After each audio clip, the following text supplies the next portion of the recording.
Nice. Welcome everyone to Rawan Mentorship's College Talk, where we'll be giving tips, advice, and guidance.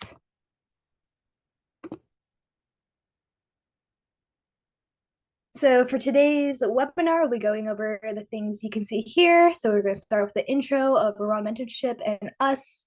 Then we'll go into building a college list, high school courses, extracurriculars, honors and awards, essays, teacher recs, and then we'll end with a Q&A.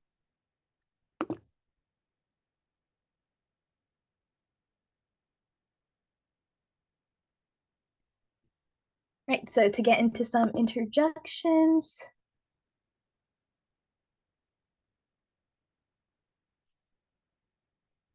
What is Rawan? So Rawan is a Uyghur youth mentorship program.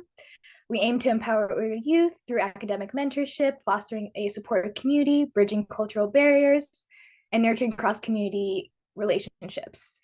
Us and other mentors will be able to provide lots of experience and help the Uyghur youth with academic guidance, which includes applying to colleges.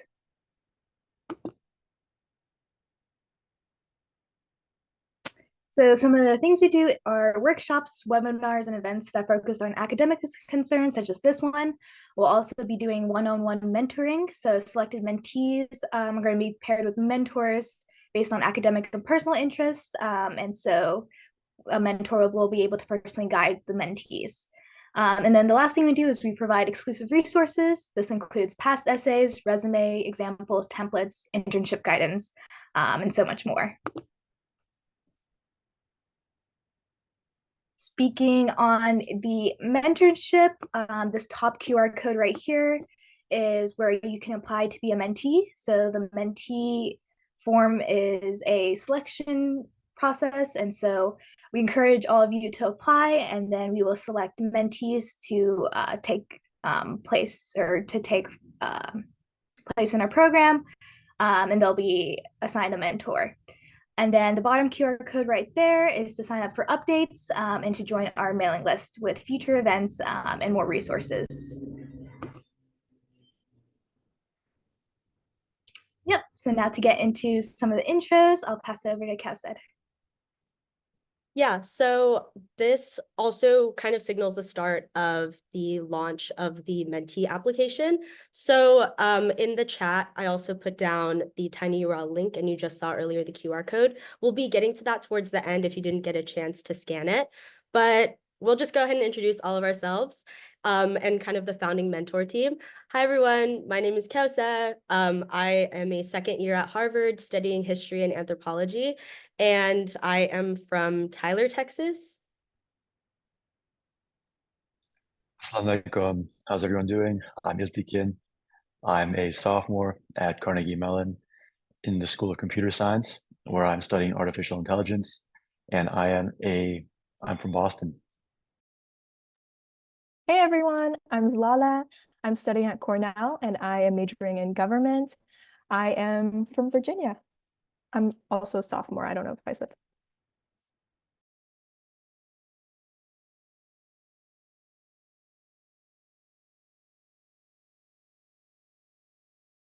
Mahia might be going through a little bit of tech issues right now, so if we want to just jump to Nigata. Yeah, hi everyone. I'm Nigata. I graduated from MIT a couple months ago, where I studied chemical engineering, and I grew up in Georgia. Can you hear me? Yep. Okay. So I'm Mahlia. I'm a sophomore at Rice University, which is in Texas. I'm studying applied math and cognitive science, and my family lives in Houston.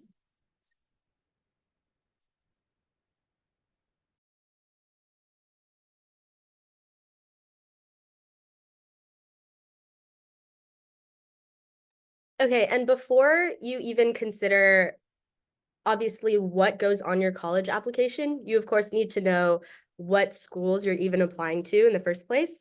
Some tips and tricks, as well as how to build a college list, is super important and super key, and you need to have a strategy going into your senior year of high school. So based on the poll, we saw that a lot of you guys are high school juniors.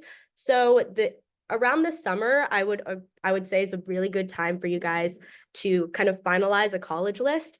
Summer before senior year, probably at the absolute latest. You guys should probably be thinking of what schools to be applying to around now. Junior year is kind of the time to be exploring options and stuff like that.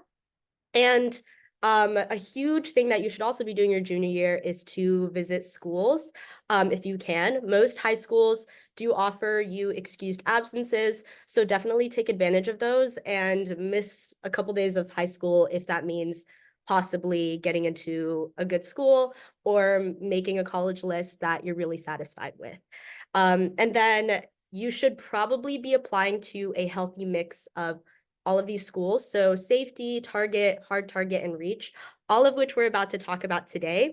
And I highly recommend applying to a few of each. So maybe a few safety, a few target, a few hard target, and a few reach. And we'll talk about exactly what these are in a sec.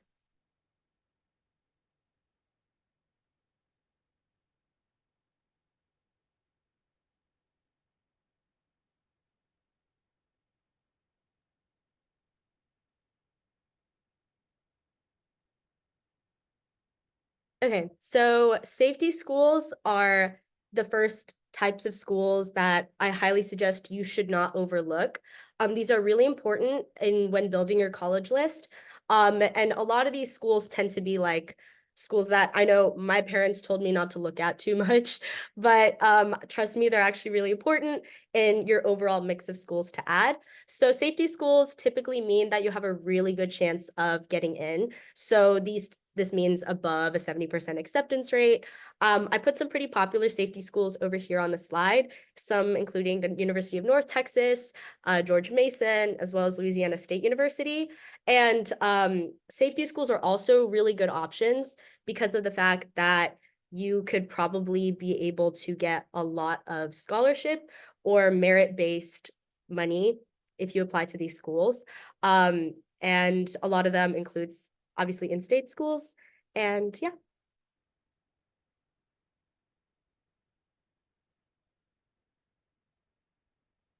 In a tier above the safety school are target schools, and you should probably also apply to a few target schools. Target is exactly what it sounds like. It kind of fits you. It's just your like type. Basically, you have a pretty solid chance of getting in. There's a 30 to 70% acceptance rate, and it kind of fits roughly what kind of student you are.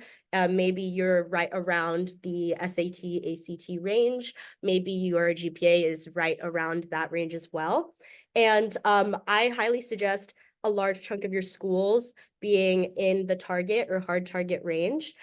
Some examples include UMass Amherst, which is in Massachusetts, Ohio State, and Rutgers, and just having a healthy list of these kinds of schools. So state schools also are really interesting and tricky to navigate as well, because if you're interested in applying out of state, to, for example, public university, whether that be like UCLA or UC Berkeley. Some state schools also have out-of-state tuition to also keep in mind. Also, it may be more difficult for you to get in as an out-of-state applicant, which Lala's going to touch on a little bit when she moves on to hard target.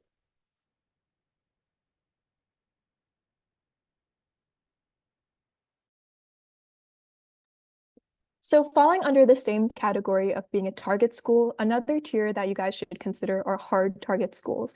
So these can be described to be schools that are still target schools for a lot of students, meaning that your stats fall under the criteria that they have, but they're a little bit more difficult, meaning that their acceptance rates are a little bit lower. So for example, a lot of hard target schools acceptance rates range from 15% to 30%. They still, again, can be a target school for you, and you have a very likely shot at getting into these schools, but because of their acceptance, they can be deemed a little bit more difficult. So good examples of this are University of Michigan, University of North Carolina, Chapel Hill, and University of Virginia. University of Michigan has an acceptance rate of 18, UNC 17, and UVA 19. Again, these are pretty low, but if you look at what they look for in a student and in a good candidate, a lot of students fall under them.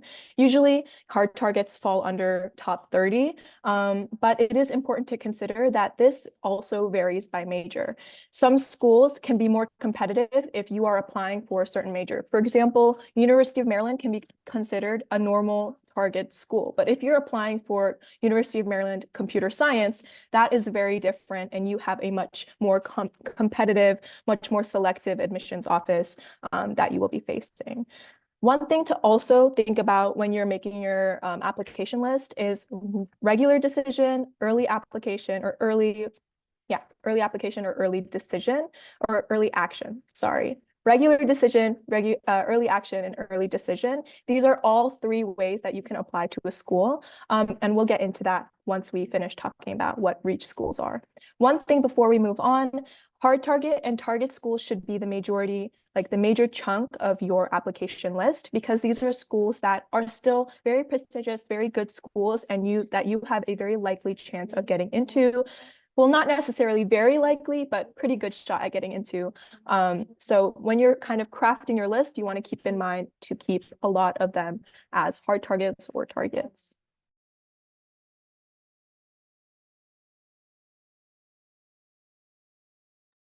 So finally, the last category of schools, the last tier of schools, are called reach schools. So these schools are what you can think of to be sub 15% acceptance rates, extremely prestigious, and extremely hard requirements in terms of what they look for in a student applicant. They admit very few students, but also that's because so many thousands of students apply from across the country to these specific schools. And so because they have so many applicants and can only take a few thousand from all of that, their acceptance rates are very low.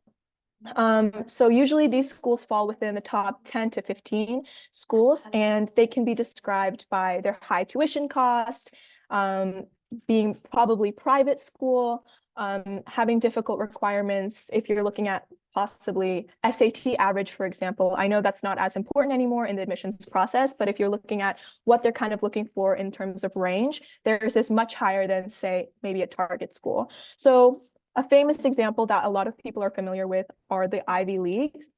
So these are a group of 8 very prestigious universities that a lot of people know of, and they're very well known for having extremely low acceptance rates, and that's what really defines them to be a reach school. So we're looking at Harvard at 3%, Columbia at 5%, Cornell at 7%, Princeton at 6%, Yale at 6%, UPenn at 9%, Brown at 7%, and Dartmouth at 8%.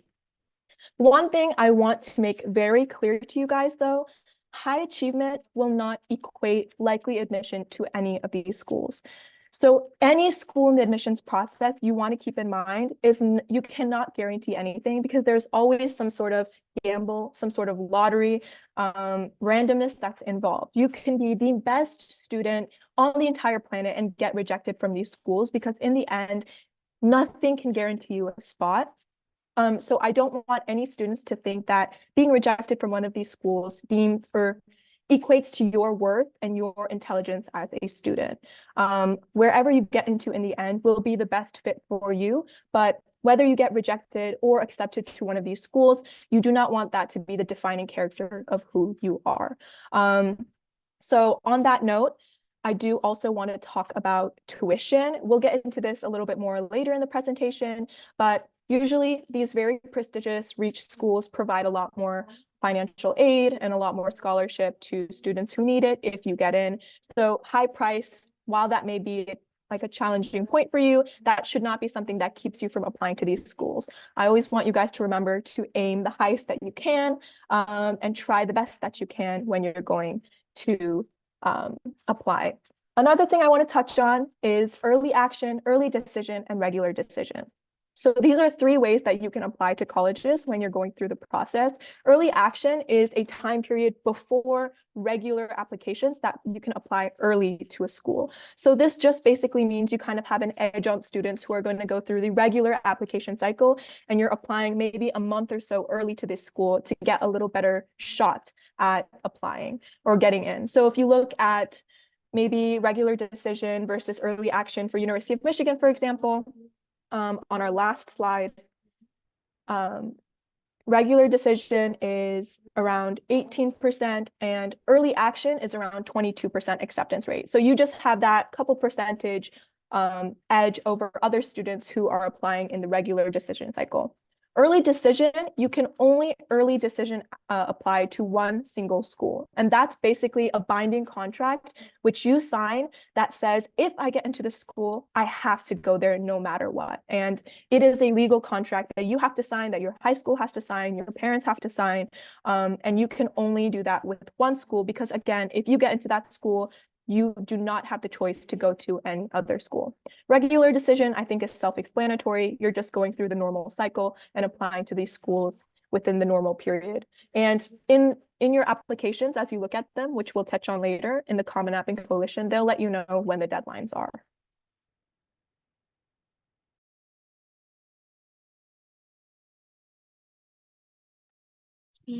So I'm going to talk a little bit about financial aid.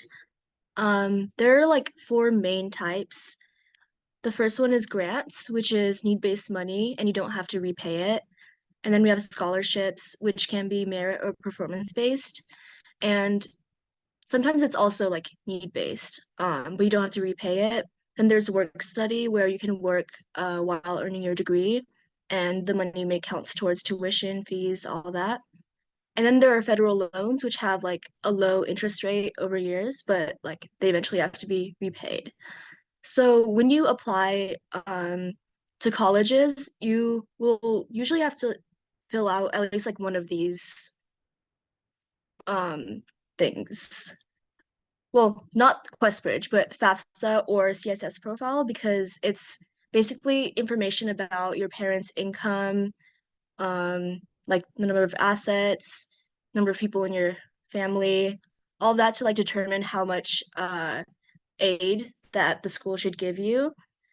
But usually for like private schools, like Zalala mentioned a bit earlier, they give you a lot more. Like for example, FAFSA like told me that I'll be paying like 12,000 more than I actually paid for Rice, because like Rice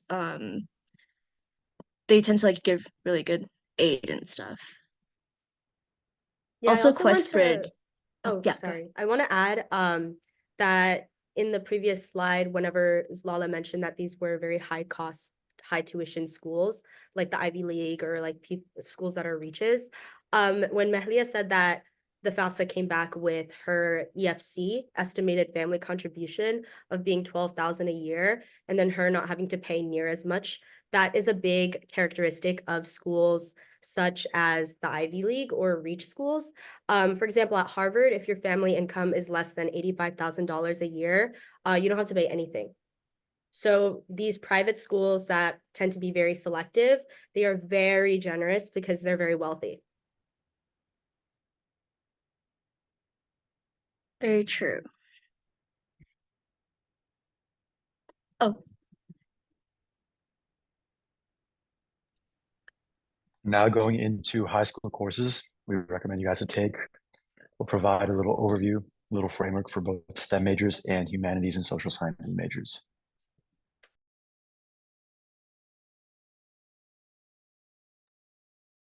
For STEM courses, for students who want to study STEM in college, we recommend taking the hardest, most advanced courses that you can get A's in. So generally, you should be trying to go for as high of a GPA as possible, while also taking the hardest courses and most advanced courses available at your school. If you're interested in computer science, I would also recommend exploring discrete mathematics outside of school. Discrete math is a very challenging topic once you get first exposed to it in undergrad. And so having some exposure in high school or early on will help you establish a better foundation that'll let you have an easier time while you're studying computer science in college. In general, a good rule for STEM classes or STEM majors is that you want to have a solid mathematical foundation before entering college. So I recommend trying to do very well and take very hard math courses. For example, if your school has AP Calc BC, I'd recommend trying to take BC by senior year. If your school offers courses past BC Calc, for example, some schools offer linear algebra or multivariate analysis. Those are very important to take, and it's very, very essential if you're planning to be a STEM major especially at a top school, because the STEM classes at top schools are very difficult. If your school also offers computer science courses like data structure and algorithms or AP Java, it's very important to focus on the fundamentals taught in those classes. For example, the data structures you learn, like maybe linked lists or certain algorithms. Those will help serve you in your undergraduate classes. That way, it's more of a smooth transition and you won't have a difficult time adjusting. In terms of YouTube channels for STEM majors, we recommend 3 Blue 1 Brown, Numberphile, and those will get your mind going, your brain interested in the logical and mathematical challenges. They're really good. Like the animations really like allow you to visualize a lot of math concepts. I don't know. I'd recommend anyone to like watch them even if you're not going into STEM because it makes like any math classes easier.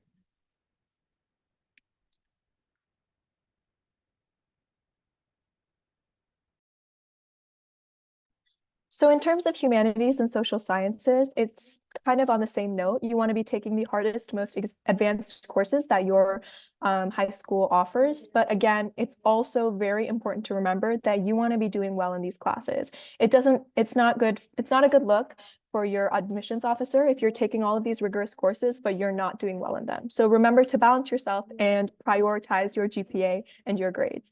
So remember, you also have elective credits. So when I was in high school, I had 2 or 3 elective credits that I was able to take whatever class that I wanted. As you kind of further into your high school career, you want to be taking those elective credits to use for more rigorous social science courses. So for example, instead of AP US government, you can take US and comparative. So AP comparative government, maybe AP human geography. These are all kind of elective courses that you can integrate into your schedule to show admissions officers that you are a very rigorous student and you can take and handle all of these classes. Because in the end, taking all of these classes shows to your admissions officer that you're going to be able to handle them in college, because APs are supposed to replicate what a college course is supposed to be like. So taking them and stacking your schedule with a bunch of APs or IBs or rigorous courses that your school offers shows to the admissions officer that not only can you handle them, and not only will you be able to do well in them, once you're in their school, you'll be able to succeed as well.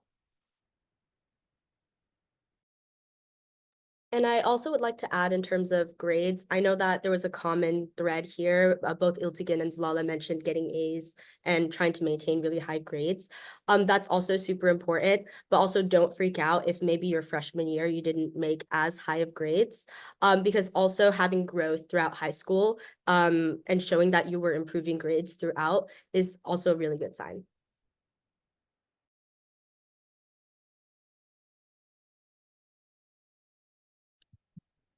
So I'll talk a bit about extracurricular stuff that you can do in high school. This includes like clubs that you go to after school. So in 9th grade, we'd really like recommend joining clubs in anything that you'd be interested in because it's a really nice way to make friends as well. And then in 10th and 11th grades, you should start like applying to positions for like different clubs, like being an officer, vice president, treasurer, stuff like that. And you can also apply to join honor societies. A really like well-known one, at least like where I live, is National Honor Society. And usually get like a letter to apply if your GPA is like at a certain point. But there's also like other National Honor Societies that are subject specific, such as like Science National Honor Society, and then Mu Alpha Theta, which is for math. And it just like it's a great opportunity to meet other people who have like similar interests and also get like leadership positions. And in 12th grade, you like may want to lead some extracurricular activities or like start your own club. Like for example, I started a club that was just like to play board games, like once in 2 weeks after school. So it can be anything. Another thing I want to note in terms of high school extracurriculars is that you want to be able to stand out. So your goal in the application process is to make yourself stand out, because your admissions officer for each of these schools is going to be not only looking at your application, but the application of everyone in your high school and also maybe some high schools near your school. So maybe, yes, you're in National Honor Society, which is very amazing, but think about how many other students are also in National Honor Society. So if you want to be able to kind of reach even further, if that's a goal of yours, something you can consider is applying for board positions or positions that only one person can have. Because if an admissions officer is reading your application, having maybe vice president or president of National Honor Society, which is a position only one person can have, will show that you are a more competitive candidate than someone who maybe is only a general body member, which maybe like hundreds of other kids share across the schools that this admissions officer is looking at. So you always want to strive to lead. Try to lead what you're doing, try to take initiative, because taking initiative shows admissions officers that you are capable of doing things that maybe a regular high schooler won't be able to do, which makes you a very competitive candidate when you're applying to reach schools such as the Ivy Leagues or other private institutions.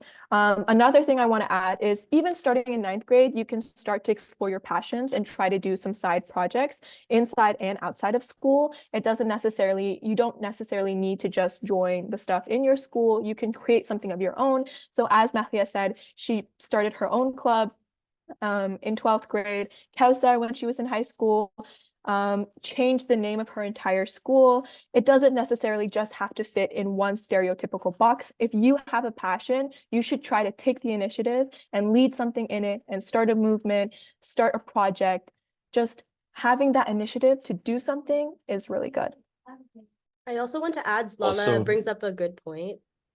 Oh, sorry. I'll finish really quickly. But Zlala brought up a good point here about taking initiative, but initiative is a really good thing to have in addition to passion. So I know Zlala said being an officer of National Honor Society is a good thing. I also don't want you guys to think, though, that you have to be the president of 20 different things. You don't need to overwhelm yourself. Zlala brought up a good point about taking initiative. And then if you combine it with passion, for example, Zlala started a nonprofit, United Uyghur Youth, because she's very passionate about Uyghur human rights, right? So find something that you're really passionate and just be really good at it. So if there's a human rights club at your school, for example, be the president of it. Or if you see an issue in your community, feel free to try and change things with it. Work with nonprofits, try and talk to the school board, start meaningful change, and especially in an area that you feel very passionate about. So now Zlala in college is pursuing human rights by studying government, and inshallah will go to law school. Yeah, and building off of both Zlala and Kausar's points, it can be very overwhelming to think about ECs or this whole process. And that's what we're here for. So if you're a freshman in high school, struggling to figure out what you need to do, what sort of extracurriculars you should have, and any sort of path you want to take, just apply to be a mentee and we'll help you through that whole process. That's what we're here for. That's why we started Rawan. And no matter where you are in the process, whether you're a junior who's just working out how you can frame everything you did these past 3 years, apply to be a mentee. We're all at top schools. We've been through the process ourselves, and we've helped many, many people through the process too. So we'll help you get to where you want to be and realize some of your goals, hopefully. So yeah, definitely apply.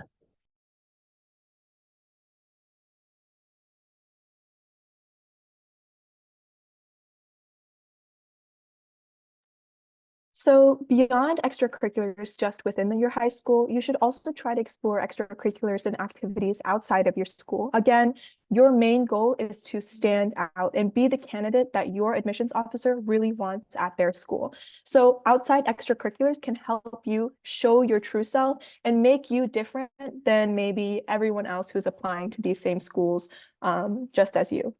So this can range from several things. It can be sports that you're doing outside of school. It can be internships, volunteering. So for example, with a lot of us being Uyghur, one thing to consider when you're writing your personal essay, which we'll get to later on in the presentation, is your identity. But you do not want to be just writing about it for the sake of writing about it. You need to have something to show for that. So while you're considering outside of school extracurriculars, you can think about maybe some organizations or nonprofits outside of or in your local community that you can volunteer at or intern at to give you that edge.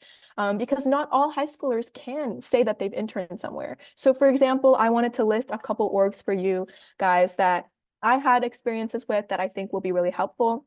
So one place, if you're based in the DC, Maryland, Virginia area, is the Victims of Communism Memorial Foundation. They do give out internships to high schoolers if you apply.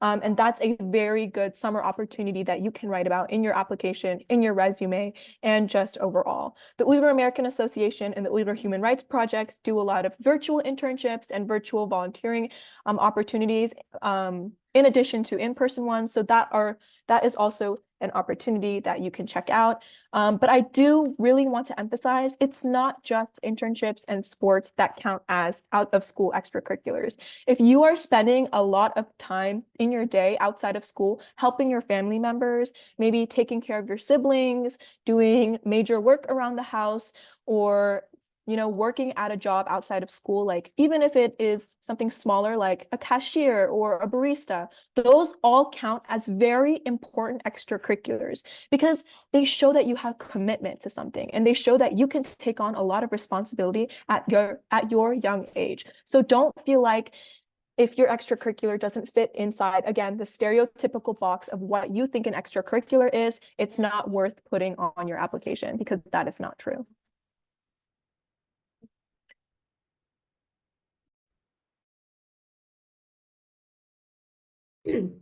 Okay, another small but also really important part of the college application is the honors, awards, and distinction section of your application.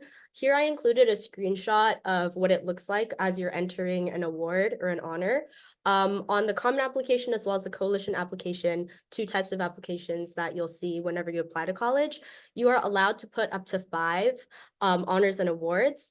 And based on this, you see that you don't have much room to talk about what you received, right? You just have a title. I don't know how many characters you're allowed to use on the title. It slipped my mind, but you just have that one line. You also have to put down what grade you earned it in, as well as the level of recognition of the award you got was.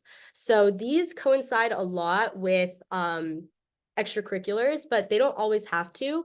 Kind of like what we were alluding to earlier, and a big thorough line that you noticed throughout this presentation is that if you want to pursue something, you need to be also really good at it and perform very well at it. So for example, if you're pursuing like certain classes, making really high grades is a really good thing to have. If you are pursuing maybe debate for a few years, it would be also really helpful to have some awards or national awards up your belt as well. So you see the different levels of recognition being school, state, national, and international.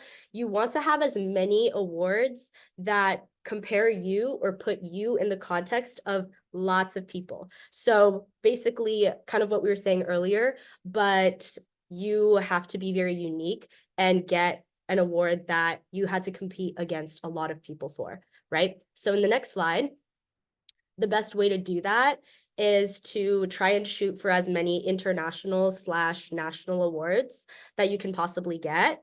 And these aren't just your winning an Olympic gold medal kind of award or you curing cancer. That's not what I mean. I mean that if, for example, AP tests and AP classes, which we've been mentioning already, all of you, we highly recommend should try and take as many as you can. Just by taking AP tests and doing well on these AP tests, you just got an international award that you could put down on your college application because everyone in the entire world are taking AP tests, even international students, right? So if you take, for example, to be an AP scholar, you need to at least have taken like 5 exams, AP tests, and have gotten an average score of a 3.5. This is on a 5-point scale, by the way, on all these tests that you've taken. And that makes you an AP scholar with distinction. Another big thing that I also want to flag is that whenever you describe awards, try to avoid saying things that are acronyms. So for example, in debate, I made TFA state. TFA stands for Texas Forensics Association, but no one knows what that means, right? So definitely elaborate if it's an acronym that is not very well known. For example, everyone knows what AP is, so it's okay if you put AP Scholar with distinction. So something like that. Some other things that you could do in high school to try and compete against a large group of people or try and get an award that puts you ahead of lots of different people are some of these on the right. These include pre-professional clubs such as DECA, FBLA, or even HOSA. These are just pre-professional orgs. DECA and FBLA are both business oriented if you're interested in pursuing econ or maybe finance in the future. HOSA is for like pre-med people. If they're very much interested in the medical field, you are able to compete against other students in a large amount of events related to the healthcare field. And these are really good because these competitions go up to the international level. They host an international conference. And if you do really well internationally, you can get an award. And I also really like these competitions, and I really encourage you guys to try and find these, are because of the fact that there may not be that many people in your region you have to compete against, but it still sounds really good if you manage to make it to nationals. For example, in like this Texas state competition, there was only like 3 people in one event. And so all 3 automatically went to nationals, but college like admissions officers don't need to know that. You can literally just say that you qualified for nationals and that's fine. And so these are really good opportunities to get these kinds of awards. And National Merit Scholarship Program, everyone takes the PSAT their junior year. The PSAT is a test similar to the SAT, and if you make a certain score, you can get National Commended Scholar, or you could become a National Merit semifinalist and then later a finalist to get into this scholarship program. But this is a national award, and it's pretty prestigious if you're able to become a semifinalist because of the fact that everyone in the country takes this test. So this is a national award.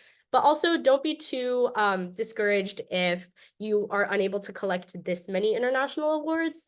Also just putting down things like you got Student of the Month or you got an A honor roll. These school awards also work. I think another thing is that international awards can be very daunting, but you should also explore your other options. There's so many countless national awards, state awards that are out there that have more niche focuses. So you can maybe apply for a competition or an award for poetry or creative writing. And in the end, an award is an award. And so if you win, you can still write that down. And to an admissions officer, that's still something that makes you stand out. So just look for these outside scholarships, outside awards that you can apply to in your free time, especially maybe if you're a freshman and you have more time on your hands. Just taking the time to apply to things, write things, or if you're more STEM focused, applying and entering these computer science competitions. You can touch on that after, but just keep in mind, you just have to seek these opportunities out. And if you do, there are so many out there. Yeah, and specifically, I know a lot of students more and more are getting interested in STEM fields, especially computer science. And so if you're one of those students, I'd recommend checking out, if you're a STEM student in general, I'd recommend checking out summer science programs. These are very selective programs that happen over the summer where you work with professors at universities to come up with unique research or novel research. And these programs are very, very difficult to get into. You need a stellar GPA and be a very good applicant. But then in turn, you'll have great research experience over the summer and have really, really good shot of getting into a great college. I know, I think every single person I know who went to one of these selective summer science programs is at the top school. So Northwestern, MIT, Harvard, Caltech, Princeton, CMUCS. But yeah, these are very good programs to be a part of. Another thing I would recommend checking out is science competitions. So if you're interested in math, USAMO is a great one. AMC is a great competition to be part of. These are both test-based competitions. Additionally, if you're interested in programming, definitely check out USA Computing Olympiad, USACO. That's something I did. I'm USACO Platinum, and now I'm training for my school's ICPC team. So I'm doing competitive programming in college right now too. And so, yeah, if you want to do any of those, definitely check those out. And if you want guidance in that process, apply to be a mentee, and I'll help you through that process as well.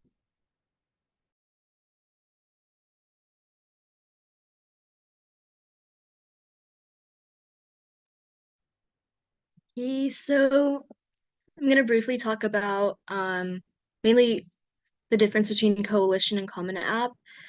It's there are like two popular websites to apply to colleges, but they're not the only ones. Like for example, there's Apply Texas for Texas universities and stuff like that. But usually like colleges are gonna like not just be on one of the websites, like they're gonna be on like almost all of them. But Coalition, th one of their mission statements is that like they only want to partner with universities that like offer a lot of generous financial aid and like low tuition. Um, while like Common App, they offer more colleges, but it's like I guess not guaranteed to have as low tuition. Um, but there's also like not a huge difference. Like I applied with Coalition just because it had like a school that I guess Common App didn't have. But yeah. Yeah, and then right quick, I'll open up what the Common App looks like. Let's see. Yep, so this is what the Common Application website looks like. If you go to college search, you can see that you can search for any college here, and there's over 1,000 colleges that use the Common App. So this is a great tool. If you didn't want to apply to multiple colleges, you only need to fill out one common application for all those colleges instead of filling out individual ones for each. And so going to this Common App tab right here, you can see what necessary information you need to fill out for these colleges. So there is a profile which talks about yourself, and then it gets into family, education, testing, activities, and writing. And so writing would be the personal essay, which we'll get into in a bit.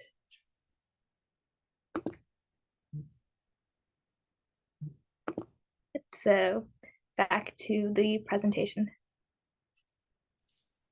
Awesome. So yeah, the personal essay, this is likely one of the most or the most important aspect of your application. Up until this point with the admissions officer, they see a sort of list of extracurriculars, awards, involvements that you have, a bunch of numbers and items, but they don't understand the person behind it. And so with your essay, you're tying together everything. You're providing a very high level overview into who you are and what type of student you will be and what you've experienced and what makes you tick. A good framing question I have for everyone is the essay, with your personal essay, you sort of answer, how will you be as a student at this school? The admissions officer, they're the person who is standing between you and the professors, the classes, and the academic and extracurricular opportunities at that school, at the university. So with your essay, you're trying to show them through your past experiences, what you've gained from those experiences, what you're doing currently, and what you hope to do in the future, how you will be as a student at that school. Two words I'd like to stress in this sort of framing question is the words you and the word student. Never forget you're applying to be a student at the university. And also, it has to be about you. No matter what experience you write about, no matter what important people that might have influenced you, no matter what insights you form, they should always relate back to you and how you will be as a student at the end of the day. A third point that's very important is hopefully if you're a junior, you have extensive Uyghur involvement at this point, or if you're a freshman in high school, you're just starting to plan out how you will be involved in the Uyghur cause. So definitely include your own Uyghur experiences in your essay. It's very vital. It's something that's very unique to us as people, as who we are. And it's something that's very unique that we could contribute to these universities. So definitely include how being an Uyghur has uniquely impacted you, your experiences, your insights, and truly what makes you the type of student and problem solver that you are. And in these next two slides, we'll go in a bit into essay content and essay style as well.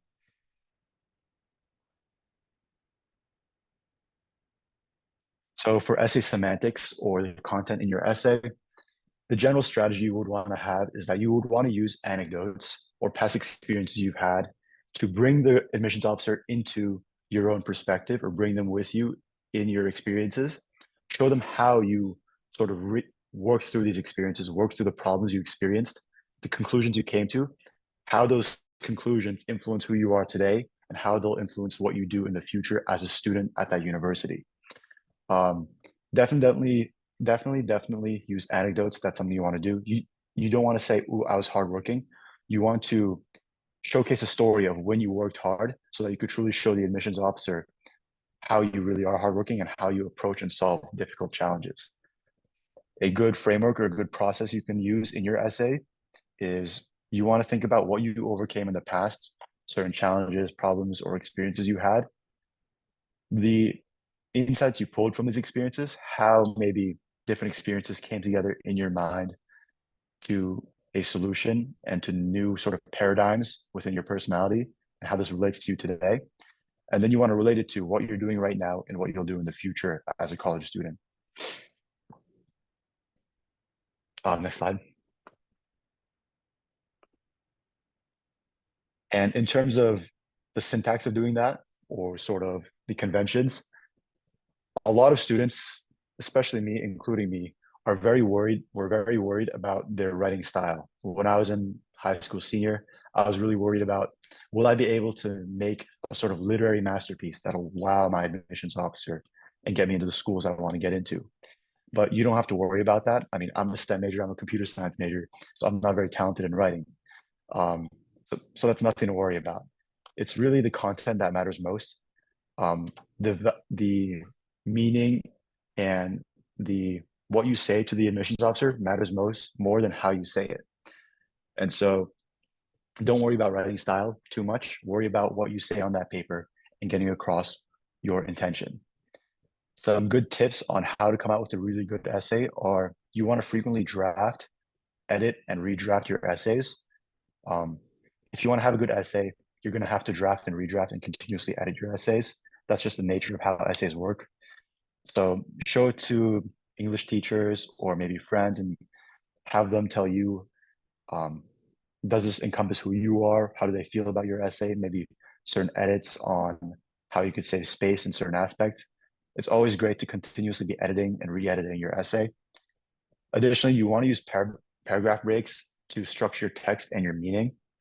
This personal essay is a 650 word essay that goes out to every single school. And so in 650 words, you have to communicate a very large portion of your life and who you are as a person. And you do that by having shorter paragraphs. In my essays, my paragraphs are maybe 4 or 5 lines long each, and then my longer paragraphs are maybe 6 or 7 lines. And so having shorter paragraphs allows you to cover more ground in a limited space you have. Additionally, you want to try to hold your reader's attention and write creatively. You do this by making sure that every sentence you write is a sentence that no one else could have written. You want to make sure that your essay is unique to who you are and showcases who you are as a student and how you will be as a student. So every single sentence should be unique to you and should be something that no one else can write. It should be something that came from either your own intuition or your own unique experiences. And this is how you hold your unique reader's attention and also make sure that your admissions officer remembers who you are.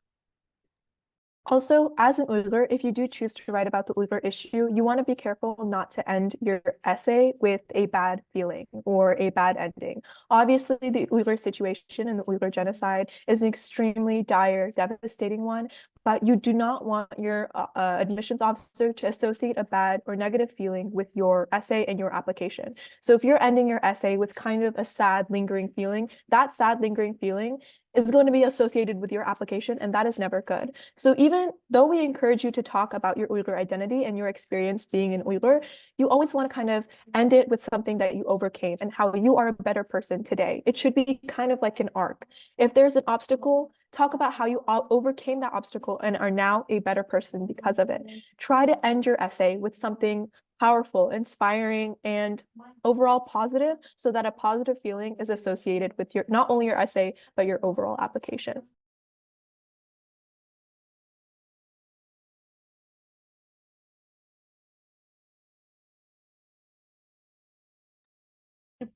And then in additional to the personal essay, at times, whichever university or college you apply to, they might ask for additional writing assignments, or you may optionally decide to submit a certain topic. And so these topics can be, why do you want to go to a certain university? What is a challenge you overcame? What is your favorite book and why? And sometimes there's fun ones, like if the moon was made out of something, what would it be?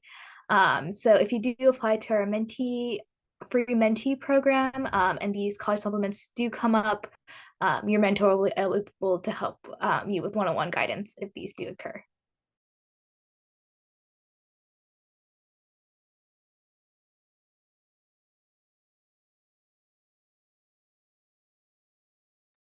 Now moving on to teacher recommendations.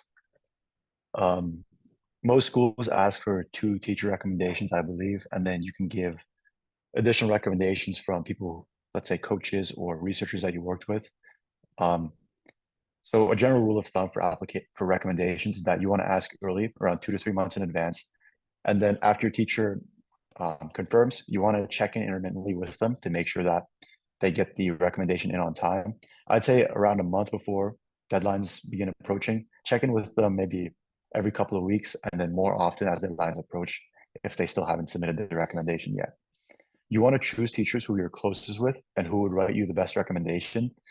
Ideally, up to this point, you've already had very productive, healthy relationships with your teachers, and there's 2 teachers that you've already become close friends with and who you immediately know you can ask recommendations for. And so these 2 teachers are teachers you would choose. For most people, we would recommend having a sort of STEM focused teacher and then a humanities focused teacher. That way, the admissions officers are able to see all aspects of you as a student in reading these recommendations. In terms of asking for recommendation strategies, we recommend preparing a brag sheet that you can give to your teachers when you ask them for a recommendation.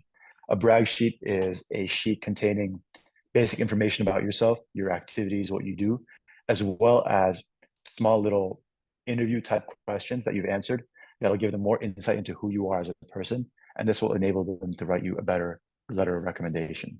And we'll go more into that strategy in the next slide.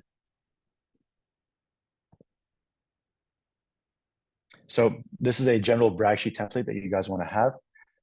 And we'll have more resources about all aspects of the college application process coming out soon as well. But in the brag sheet, you want to have your basic information, for example, your interests, major, things like that. And then you also want to have your activities and your awards. So you will, for each activity or award, you want to have a description of that item, the duration, if it's an activity that you've been participating in it, the commitment of that activity, hourly, per week, as well as the position you've had in that activity. For awards, you can just stick with the description and sort of the level of that award and what it entails. And then this is a very important aspect of the brag sheet. Most likely the most important aspect of the brag sheet is the answered questions. You want to choose questions like, what 3 adjectives best describe you and why? What is a challenge you've experienced and how do you overcome it? What did you learn in this recommenders class and how did it impact your life?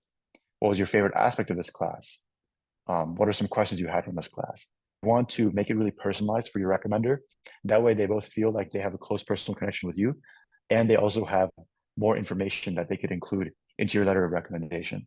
And this will overall really, really boost the quality of your letter of recommendation from something that's very standard to something that's extremely personalized and provides a really good view into who you are and how you'll be as a student.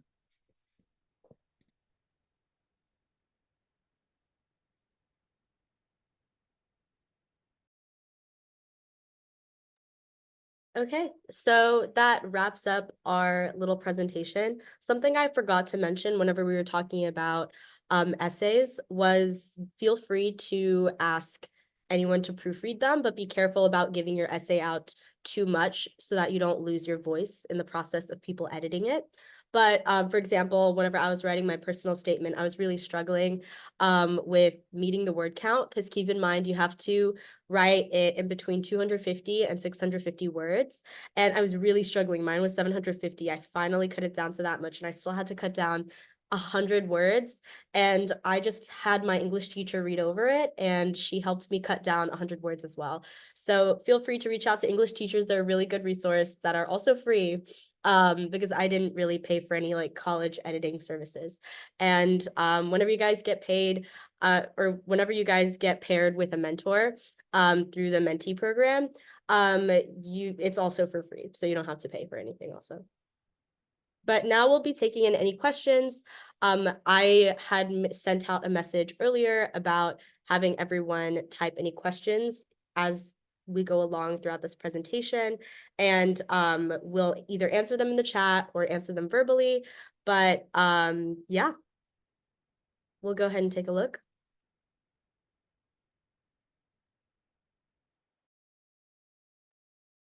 Okay, someone asked, what if you aren't sure what you want to study? Do one of you guys want to tackle that? I can do that. So I'm a sophomore in college and I only figured out what I wanted to do like last semester. So it's totally okay, like, to not know what you want to study.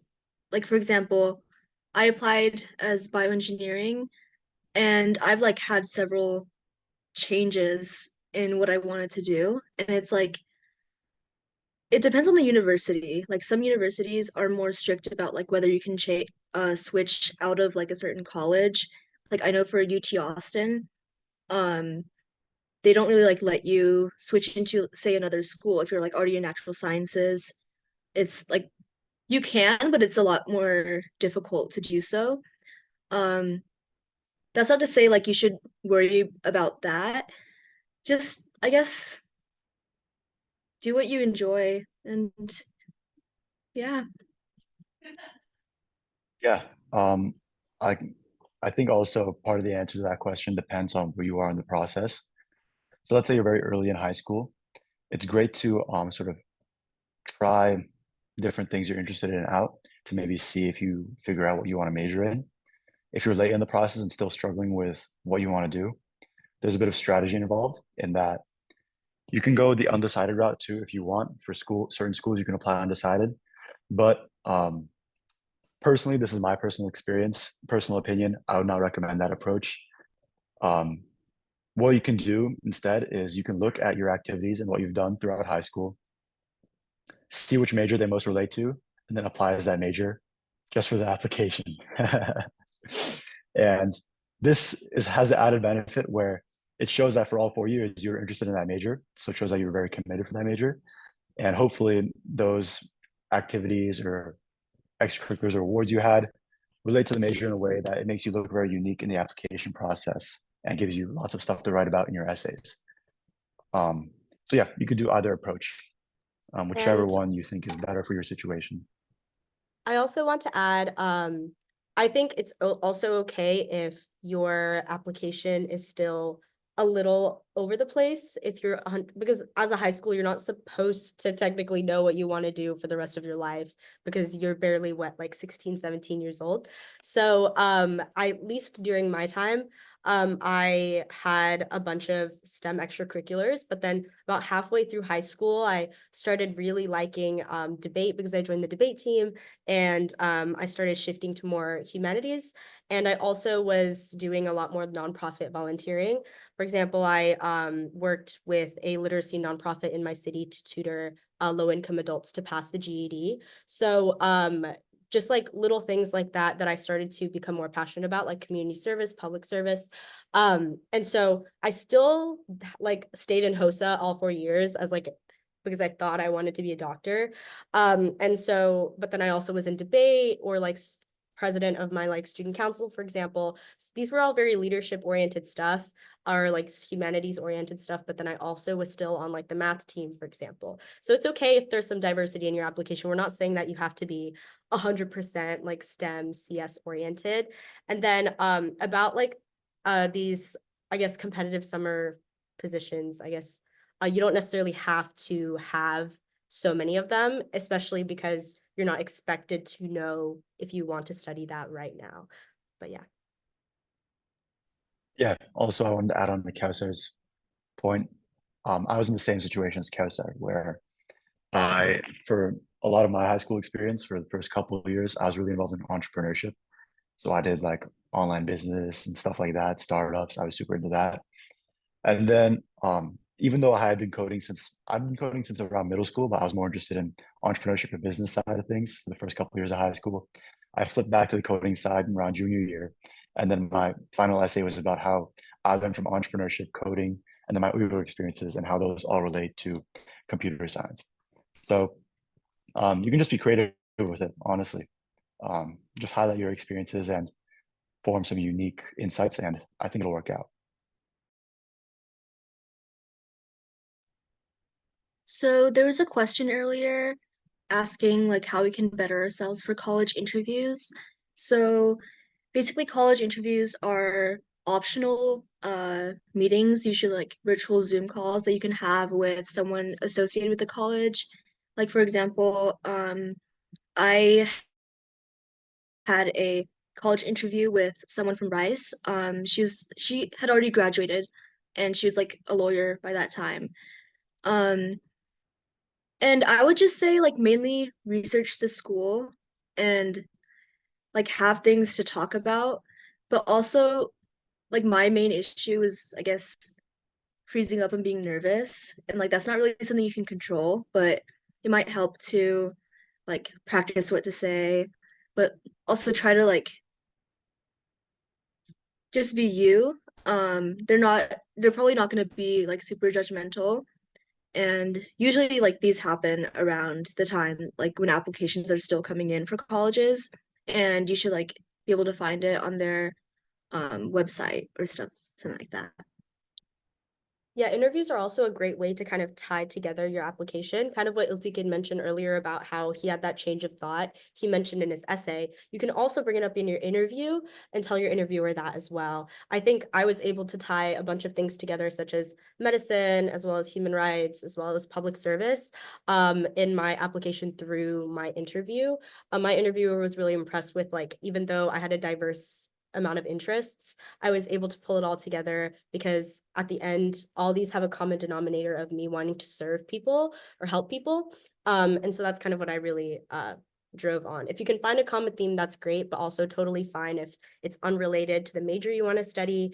You also, just as long as you're able to like tie it all together or it speaks to a certain attribute of you, that's totally fine. And then Mehlia also brought up a good point about take advantage of interviews. Even if some interviews may be optional, I highly suggest that you try and sign up for some, because I think it's a good way to practice your public speaking skills and then also kind of tie together your application and tell the interviewer something new about you. Yeah, but also nerves can be a big part of the application process, and that is completely normal. So if in the case you feel like you didn't do so great during an interview that you signed up for, do not worry. These interviews do not really hold too much weight on your application as a whole. It's a very holistic process. And so if you do feel like you bombed the interview, you're feeling terrible about it, don't let that discourage you or bog you down for what you think is going to happen with your application. But looking at the next question, would it be okay if followed? Oh, go ahead. Sorry. Sorry. I wanted to say that like even signing up for the interview like in the first place is a good thing. Like that's a net positive, like even if you feel like you didn't do really well, because obviously it's optional, but doing an interview can like show your interest in the school even more and let them know more about you. So that's it. Okay, so going on to the next question, would it be okay if volunteering or extracurricular activities are not related to the major you want to study? Again, just like Kausar mentioned, I feel like that's fine as long as the extracurricular things that you do are meaningful and you actually have a passion in doing them. Any kind of activity that you do shows your commitment and consistency throughout your application process. So Kausar said that she did a lot of STEM things, but then she switched into humanities things and also wrapped in like pre-med and human rights. All of that builds your application as a whole. So don't worry about, oh, maybe this isn't like really applying to my major. This isn't really related to what I want to study, because it shows that you're also well-rounded. Being too much of a spike in one area isn't the best either, because it shows that you're not the best at maybe balancing other things and balancing other interests. You don't want to be a one-faceted person. You want to be able to have a lot of different sides to your personality, to your character, and to your application. So actually doing a lot of different things shows that you're different. So for example, you can do orchestra, you can do band, sports, or maybe even if your major is related to STEM, you can still do things that are related to the humanities and social sciences. It's all about trying to show that you're well-rounded at the same time as well. Then another question asks, when does the application start, for example, for state universities? So I already alluded to how a lot of this call or a lot of people on this webinar are juniors, and that's actually a very critical time because the most college applications, especially for state universities, they open as early as June or July 1st. which is the summer before your senior year. So right before you even start your senior year of high school, most college applications are already open. So I'm talking like state universities, typically they're out by like mid-June, early July. I know that Harvard, other schools like that, most of them are fully out by August 1st. So every college application should be ready for you to apply to by August 1st. That's the absolute latest that most college apps are going to be available. So August 1st before your senior year. So that's why the summer before your senior year is also really critical. If you want to like collect any thoughts and try to figure out how messaging works whenever you want to convey your story. Another thing is if you are, let's say, junior, a sophomore, or freshman, and you kind of want to get an idea of what a college application will look like, you can also log in early and kind of take a look at like some preliminary questions that they have up. They might not have up questions for that specific application cycle just yet, but you can always take a look online for some example questions to give you an idea of what it'll look like in the future.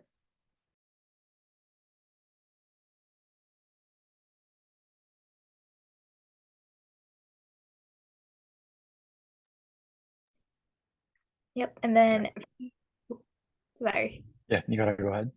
Yeah, I was just gonna go on to the next question unless you had to follow up. Okay, yeah. And then for the competitive summer research positions, Iltikin wrote a response in the chat, which is a great response. I'm sure he'll talk more about that in a sec.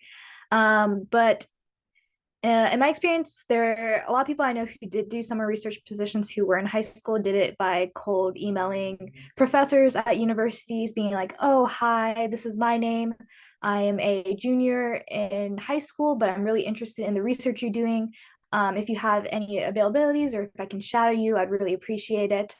And so a lot of the friends I know who did STEM research in high school went that route.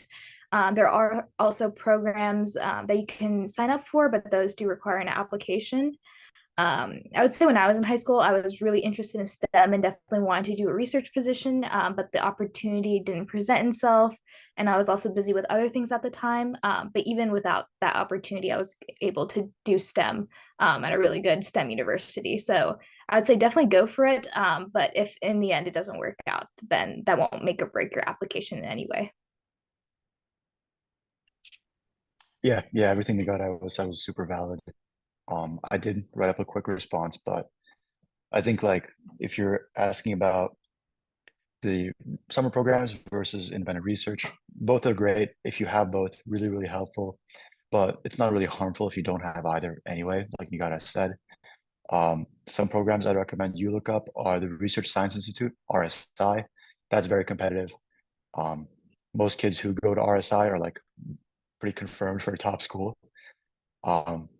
Summer science program too. They have Instagram pages of like where graduates from the summer science program go. And I haven't seen a school below the top 5 in those Instagram pages. And so those are really good programs. There's also one at MIT, I forget its name.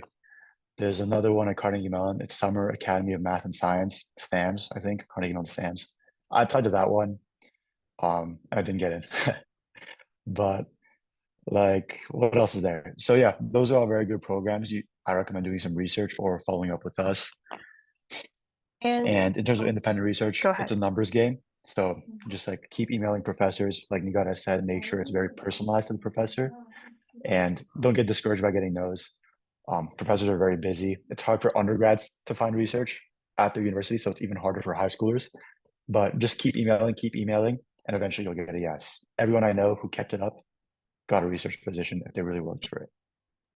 Also, just for, I know the question didn't really ask, but on the humanities side of things, there's a lot of opportunities you can look at in terms of summer research programs and competitive summer programs as well. One thing that I would highly recommend people to look at who are interested in social sciences and humanities is the Senate Page program, especially if you're based in the DC, Maryland, Virginia area.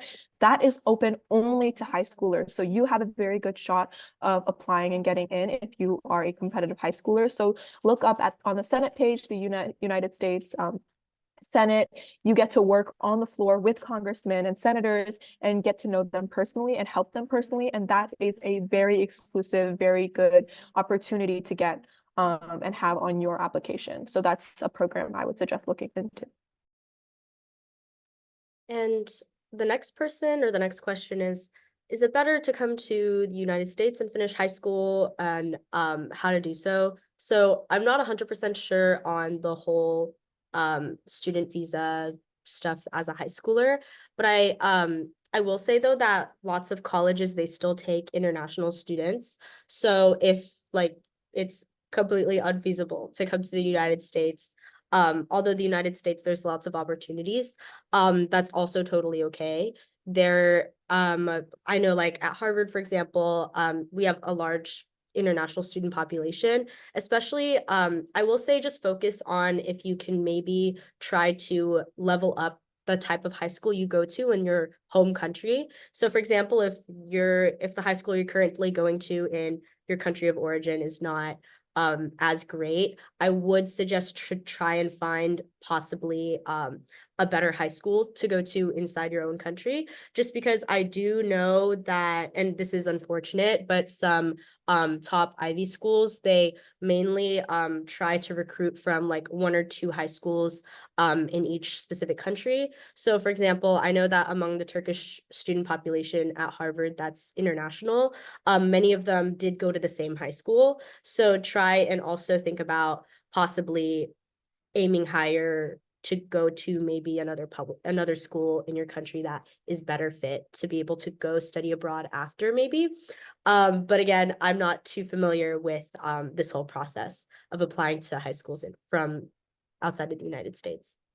I would say though, if it is financially possible for you to come to the US, a route that you can look into is reaching out to private high schools within the US, because they are much more likely to send you a letter of invitation to come study at the US. And with that letter of invitation, you are more likely to get an F1 student visa to the US. I know visas, United States visas are very difficult to attain. So having that recommendation letter or invitation letter from a private high school can help you. But again, private high schools can be very expensive. So that's something you need to consider if you don't necessarily have the financial means. But when in consideration of financial means, applying as an international student to universities in America is also a very big financial burden, which is something you need to consider. International student tuition is very expensive, and unfortunately, American universities are more reluctant to give financial aid to international students. So if you're applying and asking for aid, you may have a lower chance of acceptance to extremely top schools, but that shouldn't discourage you. So I would definitely research more into it if that's what you're trying to do. Yeah, I will say though at Harvard, they still give lots of financial aid to international students anyways. I know plenty of international students that actually don't have to pay anything at Harvard because our financial aid program is very robust. So just look into the specific school and their policy.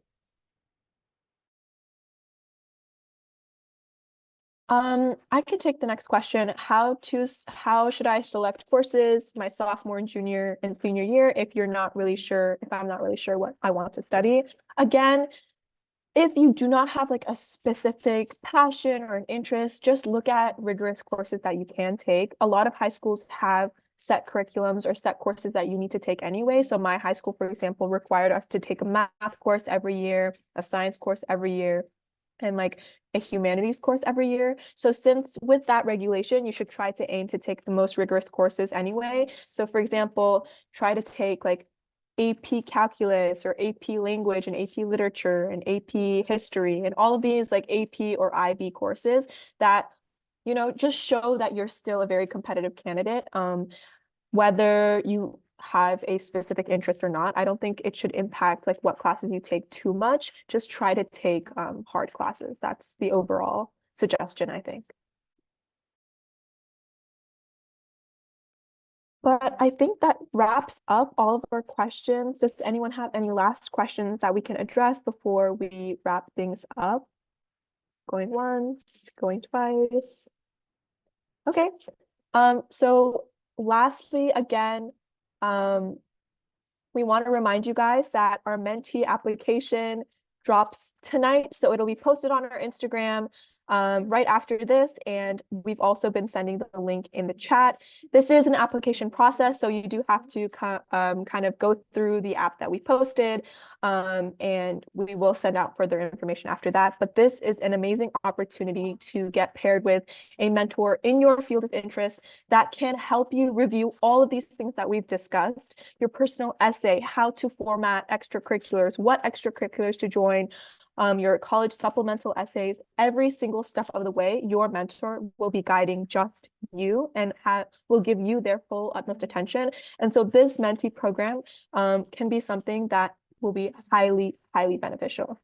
Iltikin mentioned earlier, all of our mentors are in top schools right now. And so they've really gotten the firsthand of experience of trying to apply and going through this process. Another thing, we want to create a newsletter. So please sign up for updates, scan the QR code on the bottom, and you will be added to our mailing list where we'll send out exclusive updates, exclusive resources, and any kind of things like that that you should be aware of. But yeah, thank you guys so much. I think, did we get one more question? Which schools would be best to go to in high school in Turkey?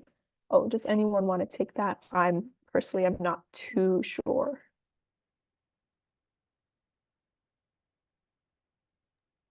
No, I'm not too familiar. I do know that there's a couple of high schools in Istanbul that some of the Turkish internationals here have come from. I think from like the Taksim area of Istanbul, but I'm not too sure. Again, just do your research or maybe ask around. Also feel free to DM the Rawan account, and I can also set you up with someone too that knows. Yeah, but that is wrapping up. We are wrapping up. Thank you guys so much for coming. Each week, these following weeks, somebody from our team is going to be doing an Instagram takeover. Thank you, Kevstar, for doing it this week. So you guys, if you followed along, you were able to take a look into one day at her life at Harvard University. Next week, we're hoping we'll get Iltikin at Carnegie Mellon University, CS. By the way, CS #1 in the world. So I think anybody interested in STEM courses or computer science should definitely go and watch that, see what it's like in case you're interested in attending that school. But other than that, thank you guys so much for coming. We hope to see your applications in the Mentee apps. But that's all. Thank you guys so much. Thank you guys. You guys.